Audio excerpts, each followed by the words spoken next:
안녕하세요. 분석돌이 동산동스입니다. 설마 했지만 8강에서 끝날 줄은 몰랐는데 아무튼 앞으로 한국 대표팀이 어떻게 나아가야 할지 제 의견을 다뤄보겠습니다. 선수 컨디션 관리 미흡 등은 많은 분들이 언급하시는 것 같아서 저는 다른 부분을 이야기하겠습니다. 첫 번째는 바로 수비형 미드필더 발굴입니다. 리뷰에서 계속 다뤄왔지만 역시나 제일 문제가 되는 자리입니다. 2002년 이후 대한민국 대표팀이 가장 강력했던 시기는 허정무 감독의 2010년 시절이었다고 생각됩니다. 이때 중원조합을 살펴보면 기성용, 김정우 라인이었죠. 공수에 걸쳐서 아주 능력이 걸출했던 두 미드필더입니다. 제가 여기서 이야기하고 싶은 부분은 김정우의 후계자가 나타나지 않았다는 것입니다. 김정우 선수의 장점은 수비 기술, 수비 선택, 그리고 볼 전개 능력, 볼을 다루는 기술까지 모두 뛰어났다는 점입니다.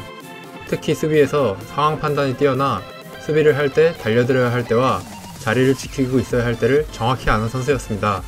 이러한 수비 선택으로 볼을 커팅하는 능력이 뛰어났고 커팅 이후에 적절한 패스 선택으로 공격 활로도 열어주는 선수였습니다.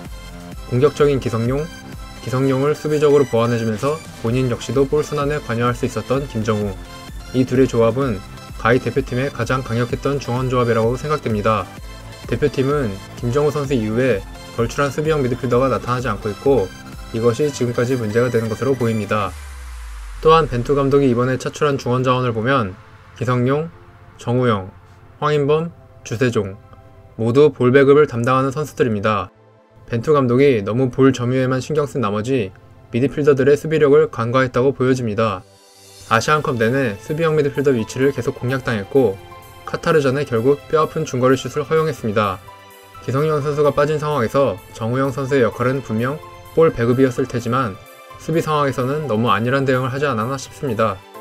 이러한 이유로 저는 벤투 감독이 제일 첫 번째로 해야 할 일은 수비형 미드필더를 발굴하는 일이라고 생각됩니다. 또한 벤투 감독이 카타르전 이후에 한 인터뷰에서 알 수 있듯이 우리나라가 볼 점유는 하였지만 좌우 전환이 빠르게 이루어지지 않았기 때문에 카타르 수비 대응을 흔드는 효과를 가져올 수 없었습니다. 여기서 좌우 전환을 빠르게 하는 역할은 바로 정우영 선수의 위치입니다. 결국 볼 배급 또한 제대로 수행하지 못했다고 할 수 있습니다. 두 번째는 고립되는 풀백들입니다. 우리나라의 빌드업 형태를 보면 풀백들이 고립되어 있는 경우가 많았습니다. 카타르전 이용 선수와 김진수 선수는 기대 이상을 해주었다고 생각됩니다. 하지만 풀백들이 크로스도 올려야 하고 직접 돌파까지 해야 하는 상황이 지속적으로 생기는 것은 정상적이라고 보여지지는 않습니다. 이렇게 되는 원인은 이선 공격수들의 움직임입니다. 이들이 기본적으로는 중앙에 밀집해 있지만 풀백들에게 볼이 투입된 이후에는 적극적으로 측면으로 빠져주는 움직임을 가져갈 필요가 있습니다. 풀백들에게 선택지를 열어주는 것입니다. 다양한 공격 패턴을 가져갈 때 크로스의 효과 또한 좋아질 것입니다. 또 하나의 필요한 움직임은 풀백의 대각선 위치에서 볼을 받아주어야 하는 것입니다. 풀백이 뒤로 계속 볼을 돌릴 수밖에 없는 이유는 이러한 움직임을 가져가지 않았기 때문입니다. 손흥민 선수에 대해 의견이 분분한데요. 제가 지켜본 바로는 손흥민 선수는 풀백이 볼을 가지고 있을 때 이러한 움직임을 가져가 주지 않는 경우가 많았습니다. 이것은 체력적인 부분보다도 기본적으로 중앙에 위치하였을 때 볼 흐름에 어떻게 관여해야 하는지에 대한 인지가 낮다고 볼 수 있습니다. 오히려 이청용 선수가 우측으로 왔을 때 적절하게 위치를 가져가며 이용 선수와 몇 차례 좋은 연계를 하였습니다.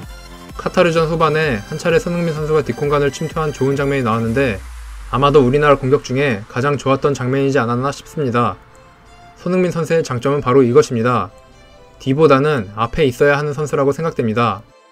이러한 이유들로 벤투 감독은 풀백들을 고립시키지 않도록 부분 전술에 좀 더 힘써야 할 것으로 보입니다. 이상입니다. 크게 문제가 되는 부분은 이 두 가지인 것 같습니다. 앞으로 아시안컵 리뷰를 더 이상 할 수 없어서 씁쓸합니다.